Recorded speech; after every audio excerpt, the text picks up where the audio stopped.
I thought I had heard every folktale my grandmother used to whisper by the fire until the night I found myself in a village that spoke only in shivers about her. They never said her name out loud, as though even syllables could summon her. But I will say it because this is not just a story. This is what I lived. They call her the Manananggal. It began with a sound, not footsteps, not a knock. A tearing, ripping noise in the night like flesh separating from flesh. The villagers knew what it meant.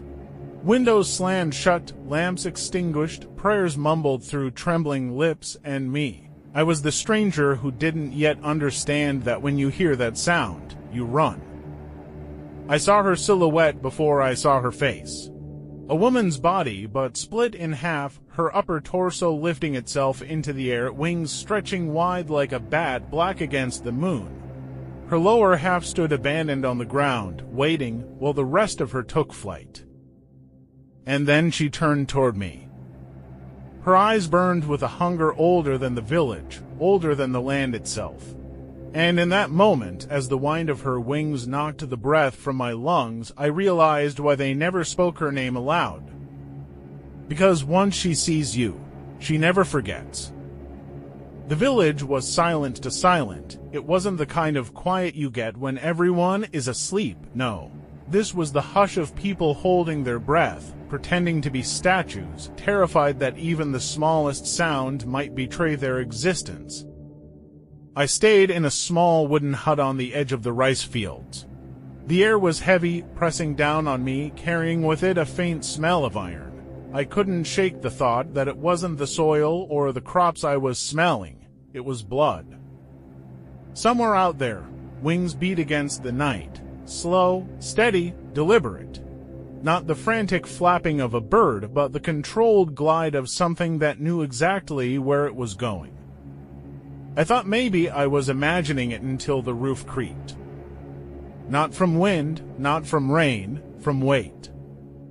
I froze, my heart pounded so loudly I was sure it could be heard outside. Every story I had overheard earlier that day clawed back into my memory. The Manananggal doesn't just hunt randomly, she chooses. Once she marks you, there is no hiding. The scratching started, nails long, sharp dragging across the thin bamboo walls. I didn't dare move, didn't dare breathe. And then, just outside my window, I heard it. A whisper. Low, wet, drawn out. I see you? I couldn't take it anymore. Every nerve in my body screamed at me to move. With trembling hands, I slid the flimsy wooden latch off the back door and slipped into the night. The moon was high, painting the field silver. I thought the open air would bring relief, but instead, the silence here was worse.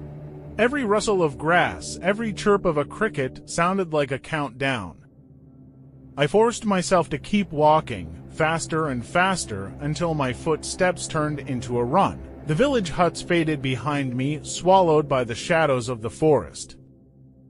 And then, the sound. Not footsteps, not rustling, wings, enormous, leathery wings that seemed to stretch across the sky itself. Each beat was slow, deliberate, echoing inside my skull. I turned. She was there. Hovering just above the ground, her torso separated from her lower half, intestines glistening in the moonlight, her face stretched into something both human and monstrous at once, her eyes locked on mine. For a heartbeat, I forgot to breathe, my chest tightened, my legs turned to stone. I was prey caught in the gaze of a predator who had already chosen me. She didn't rush, she didn't scream, she only tilted her head and smiled. And in that silence, I realized the most terrifying truth. She wasn't hunting me, she was playing with me. I bolted. Instinct took over as I spun on my heels and sprinted through the trees, my lungs burning with every gasp of air. Branches whipped my arms, roots clawed at my feet, but I couldn't stop. Behind me, those wings followed. Hump, hump, hump. Each beat of her wings sent a vibration through the ground, rattling my bones. She wasn't chasing in desperation, no. This was measured, calculated. Like a predator allowing its prey to believe, for one fragile moment, that escape was possible. I broke through a clearing, my eyes darting toward a narrow trail that led deeper into the jungle. The air smelled of damp earth and flowers that shouldn't bloom at night. But I had no time to wonder. My mind screamed, "Run, just run." Then it came.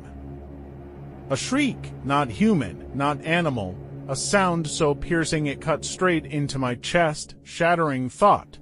I stumbled, clutching my ears, but still I ran. The forest itself seemed to recoil, the insects falling silent, the frogs by the river suddenly mute. And then she dropped.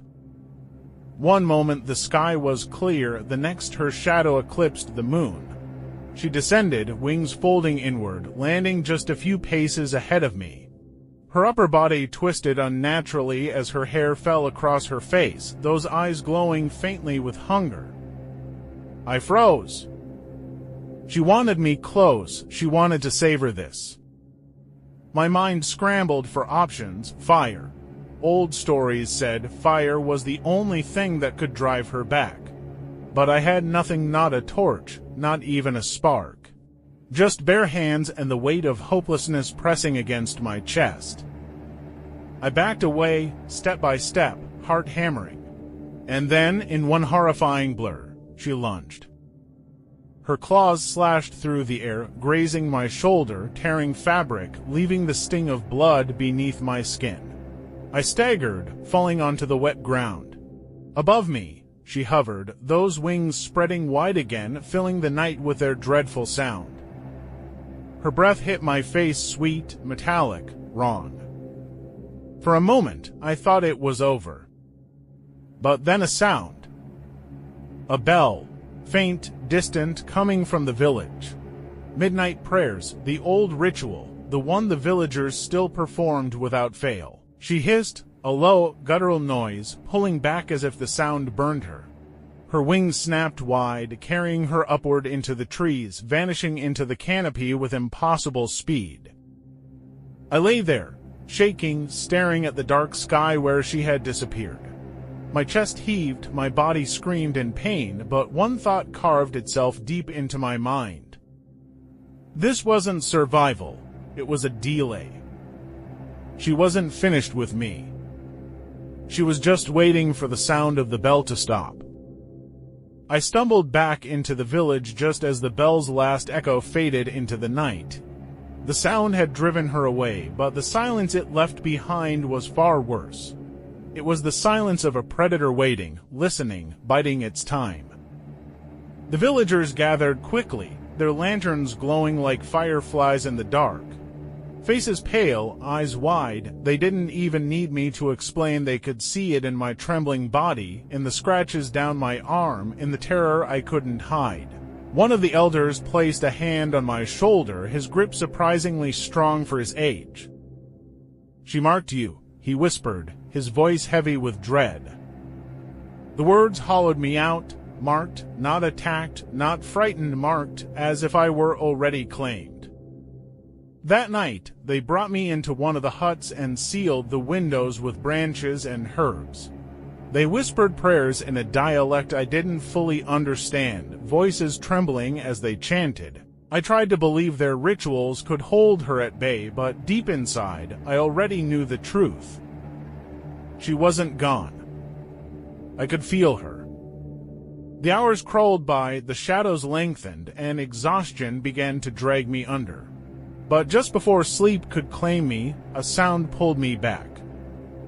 Tap, tap, tap. At first, it was faint like a branch against the window, but the rhythm was too deliberate, too steady. My pulse quickened, I knew it wasn't the wind. Then came the whisper. A voice, soft as silk, sliding through the cracks of the hut. It wasn't in words I could understand, but its meaning seeped straight into my bones, a promise, a claim. I'm waiting. The chanting grew louder as the villagers sensed it too, their voices straining against something that pressed harder with each passing second.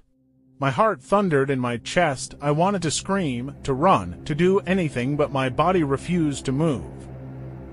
And then, for a single, horrifying instant, I saw her.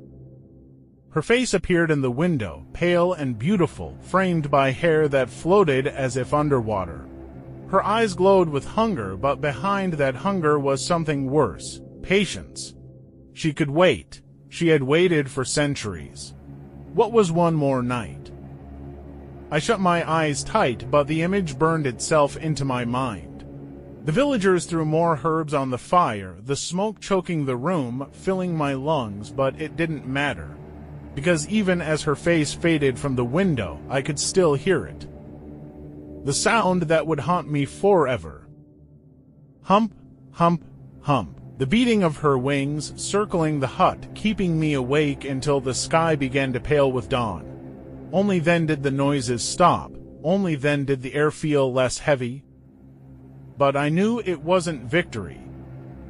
It was survival, temporary, fleeting. Because she had marked me, and when the sun set again, she would return. The villagers told me I could leave, but where would I go? She wasn't bound to the jungle, or the village, or even the night. She was bound to me now, my shadow, my curse, my fate. And as I sit here, writing this, the sky is already darkening. The villagers have stopped their prayers. The bell will not ring again until midnight. But I can already hear it. Faint, distant, growing closer with every breath. The whisper of wings. And I know tonight, she comes for me.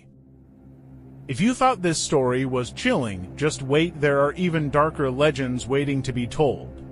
Don't wander off alone, click on the next video and keep exploring the realm of nightmares with me.